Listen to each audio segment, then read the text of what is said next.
नमस्कार, आप देख रहे हैं न्यूज मंच और मैं हूं विशाल वैभव। अभी हमारे साथ पटना के जाने माने हाईकोर्ट के अधिवक्ता डॉक्टर कौशलेंद्र नारायण हैं। हम इनसे बात करते हैं क्योंकि कल स्वामी सहजानंद सरस्वती का पुण्यतिथि है और ये लोग जो है इस कार्यक्रम को काफ़ी ही धूमधाम से करते हैं। इनकी पुण्यतिथि है, क्या कुछ कार्यक्रम का रूपरेखा है हम जानते हैं डॉक्टर कौशलेंद्र नारायण से। सर, कल स्वामी सहजानंद सरस्वती का पुण्यतिथि है, क्या कुछ तैयारी है कार्यक्रम को लेकर? देखिए, कल हम लोग के श्रद्धेय स्वामी सहजानंद सरस्वती जी की 74वीं पुण्यतिथि है और समग्र तिलक परिषद, जिसके अध्यक्ष हैं चंद्रभूषण राय जी, संयोजक हैं राजकुमार सिंह जी और सचिव हैं संजय कुमार जी, हमारे छोटे भाई समान हैं, और एक और छोटे भाई समान आलोक जो हैं वो भी जुड़े हुए हैं। और स्वामी सहजानंद सरस्वती जी की जो पुण्यतिथि मनाई जा रही है उसमें एक समग्र तिलक परिषद के सदस्य के रूप में मैं भी हूँ। ये स्पष्ट रूप से मैं कहना चाहता हूँ कि कल बहुत बड़ा परिचर्चा है, सेमिनार है और ये न्यूट्रल है, किसी पार्टी लेवल पर नहीं है। ये कार्यक्रम कहाँ पे होगा सर? ये कार्यक्रम जो है जगजीवन राम शोध संस्थान है सचिवालय के पास, बहुत बड़ा हॉल है, वहाँ पर होगा। लगभग कितने लोग रहेंगे इस कार्यक्रम में? हजारों लोग रहेंगे, बाहर से भी लोग आ रहे हैं और स्वामी जी के कृतित्व एवं व्यक्तित्व पर प्रकाश डाला जाएगा। आपको ये पता होनी चाहिए कि किसानों का, मजदूरों का, दलित शोषित का रहनुमा स्वामी सहजानंद सरस्वती थे।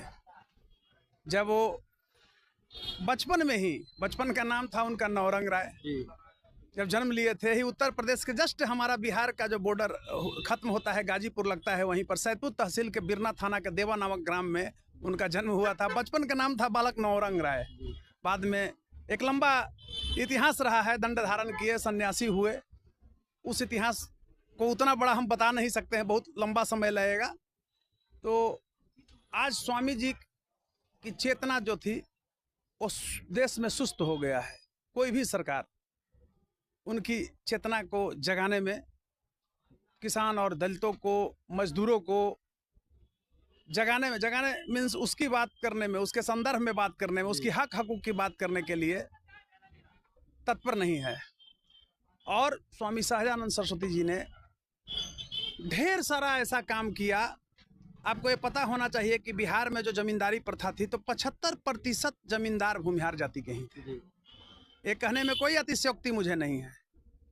भूमिहार जाति ने इस बिहार ही नहीं बल्कि देश को बहुत कुछ दिया। आपको पता होनी चाहिए कि लोकबंधु राजनारायण, समाजवाद का इतना बड़ा मुखौटा देश में लोग मानते हैं, राजनारायण ने 800 एकड़ जमीन, काशी नरेश का भगीना थे, गरीबों में बांट दिए थे। मरे जब तो उनके लिए कफन के पैसे नहीं थे। ठीक स्वामी सहजानंद सरस्वती जी ने भून कि चप्पल जूता जीवन में नहीं पहना और वस्त्र को उतार दिए थे, सिर्फ एक मतलब नीचे लंगोटी पहनते थे, एक लठ धारण किए हुए रहते थे और किसानों के लिए हमेशा लड़ते रहे।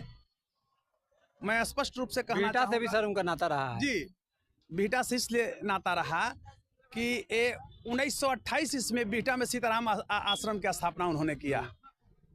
और बिहटा को ही नहीं, वो तो किसान आंदोलन का बाद में राष्ट्रीय कार्यालय हो गया। प्रोफेसर NG रंगा, जिन्होंने 12 बार तक संसद सदस्य रहे, वो यहाँ आते थे। अब समझ लीजिए, स्वामी जी जब अखिल भारतीय, आपने बिहटा का जब नाम लिया तो मैं आ जाता हूँ वहीं पर, अखिल भारतीय किसान सभा की जो 1936 में स्थापना की है लखनऊ में, तो वहाँ पर नेहरू भी आ गए थे। देखिए क्या स्वामी सहजानंद सरस्वती जी का एक अपना माने संगठनकर्ता के रूप में पहचान थी कि नेहरू आए।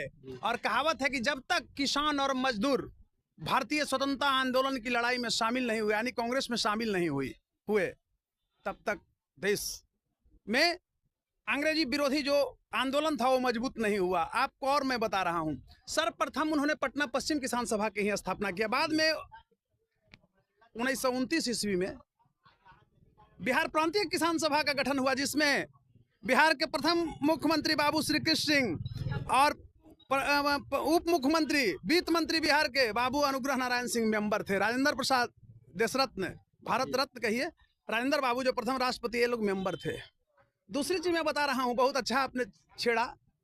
पढ़ने पढ़ाने वाले, मेरा बैकग्राउंड शिक्षक का रहा है, तो आप छेड़ दिए, थोड़ा सुनना ही पड़ेगा आपको। तो एक घटना है कि जब जमींदारी प्रथा का विरोध हो रहा था, तो स्वामी जी हमेशा ये हिदायत देते रहे लोगों को कि आप पार्टिकुलर किसी को गाली न दे रहे हैं। तो 1800, आपको स्पष्ट रूप से कह रहा हूँ, 33 में तृतीय बिहार प्रांतीय किसान सभा गठन सोनपुर में हो रहा था, वैशाली जिला में। तो उन्होंने कहा, उस समय तो मुजफ्फरपुर जिला था, तो उन्होंने कहा। नमस्कार, आप देख रहे हैं न्यूज मंच और मैं हूं विशाल वैभव। अभी हमारे साथ पटना के जाने माने हाईकोर्ट के अधिवक्ता डॉक्टर कौशलेंद्र नारायण हैं। हम इनसे बात करते हैं, क्योंकि कल स्वामी सहजानंद सरस्वती का पुण्यतिथि है और ये लोग जो है इस कार्यक्रम को काफ़ी ही धूमधाम से करते हैं। इनकी पुण्यतिथि है, क्या कुछ कार्यक्रम का रूपरेखा है हम जानते हैं डॉक्टर कौशलेंद्र नारायण से। सर, कल स्वामी सहजानंद सरस्वती का पुण्यतिथि है, क्या कुछ तैयारी है कार्यक्रम को लेकर? देखिए, कल हम लोग के श्रद्धेय स्वामी सहजानंद सरस्वती जी की 74वीं पुण्यतिथि है और समग्र तिलक परिषद, जिसके अध्यक्ष हैं चंद्रभूषण राय जी, संयोजक हैं राजकुमार सिंह जी और सचिव हैं संजय कुमार जी, हमारे छोटे भाई समान हैं, और एक और छोटे भाई समान आलोक जो हैं वो भी जुड़े हुए हैं। और स्वामी सहजानंद सरस्वती जी की जो पुण्यतिथि मनाई जा रही है, उसमें एक समग्र तिलक परिषद के सदस्य के रूप में मैं भी हूँ।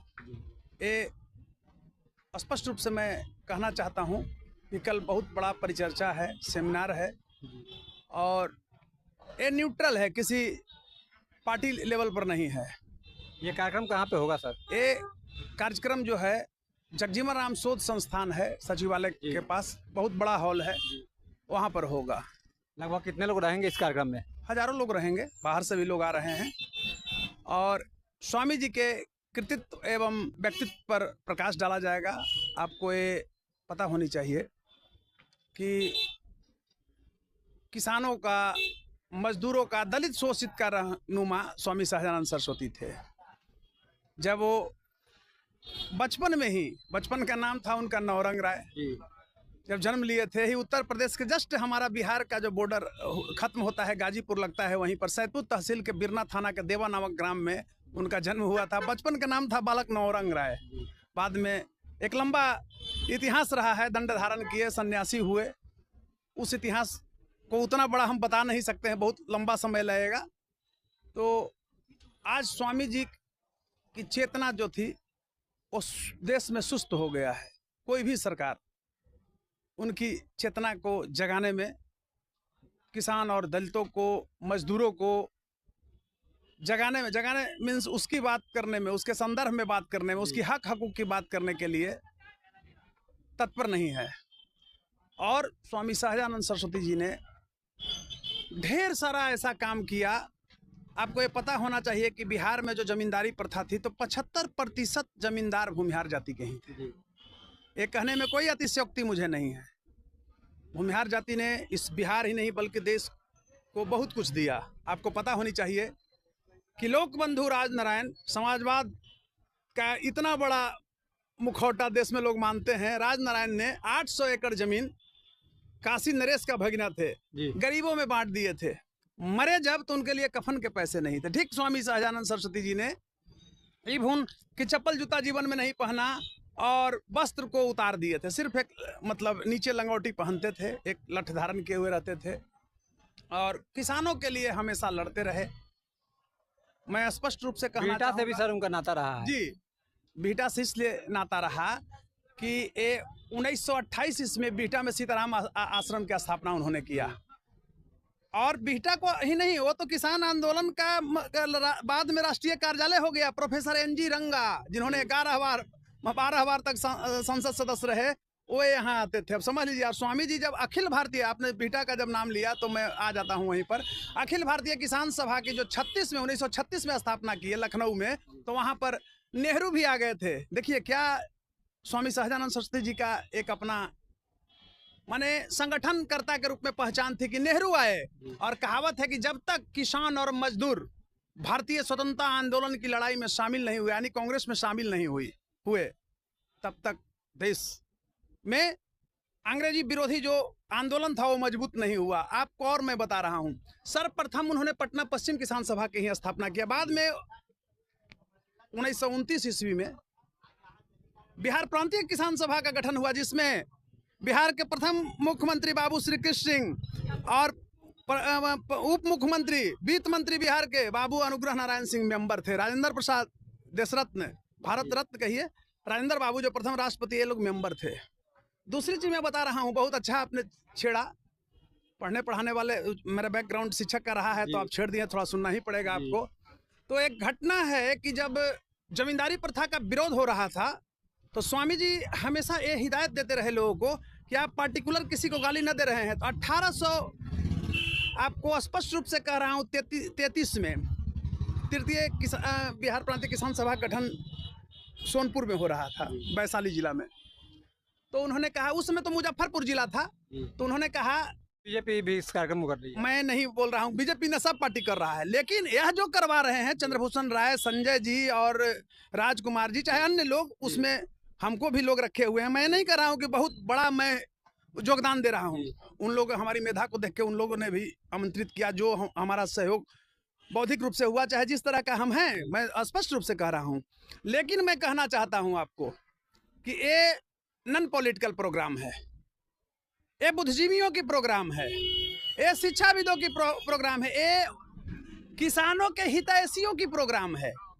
तो मैं कहना चाहता हूँ, यहाँ के जो हमारे प्रशंसक शुभचिंतक हैं, स्वामी जी के जो अनुयायी हैं, रियल में जिनकी आत्मा स्वामी जी के प्रति थोड़ा ललायित रहता है, जिनके स्वामी जी श्रद्धेय हैं, वो जाति धर्म से ऊपर उठ करके कल का जो प्रोग्राम होने वाला है, समग्र तिलक परिषद के द्वारा दिवंगत जगजीवन राम शोध परिषद में जगजीवन बाबू जी जिनको कहा गया था, बताइए तो वो कितना सम्मान देश ने दिया ऐसे ऐसे महापुरुषों के। तो यहाँ नियम हुआ कि ऐसे ही महापुरुष का जहाँ हॉल है उसी में कराया जाए, और बहुत लोग आ रहे हैं। तो मैं आपके चैनल के माध्यम से वैसे लोगों, स्वामी जी के जो अनुयायी लोग हैं, प्रशंसक लोग हैं, उनको मैं आमंत्रण भी दे रहा हूं, और व्यक्तिगत नहीं बल्कि समग्र तिलक परिषद की ओर से आमंत्रित कर रहा हूं। आप लोग आइए और स्वामी जी के विचारों को जन जन तक अब हम लोग ले जाएंगे। हम लोग चुप बैठने वाले नहीं है। जिंदा कौमें 5 वर्षों तक इंतजार नहीं करती है। और एक चीज और मैं कहना चाहता हूं, ये दुर्भाग्य है जिस स्वामी सहजानंद सरस्वती ने, श्री बाबू ने देश को दिया, आज उसके वंशज पिछलगू हो गए हैं। कोई भाजपा में हो गया है, कोई कुछ में हो गया है, कोई कुछ में है। मैं कहना चाहता हूं कि जिंदगी जीना है तो हालातों से डरना कैसा, और जंग लाजिम है तो दुश्मन नहीं देखा जाता है कितना बड़ा है। तो जंग हम करने वाले हैं, हम लड़ने वाले हैं, हम छीनने वाले हैं ताकतों के द्वारा। हमारी बौद्धिकता को, हमारी शक्ति को कोई घटा नहीं सकता है। हम भले सुस्त हो जा सकते हैं, हम कुछ क्षणों के लिए अगले को प्रेशर दे सकते हैं, लेकिन हम दबने वाले नहीं हैं।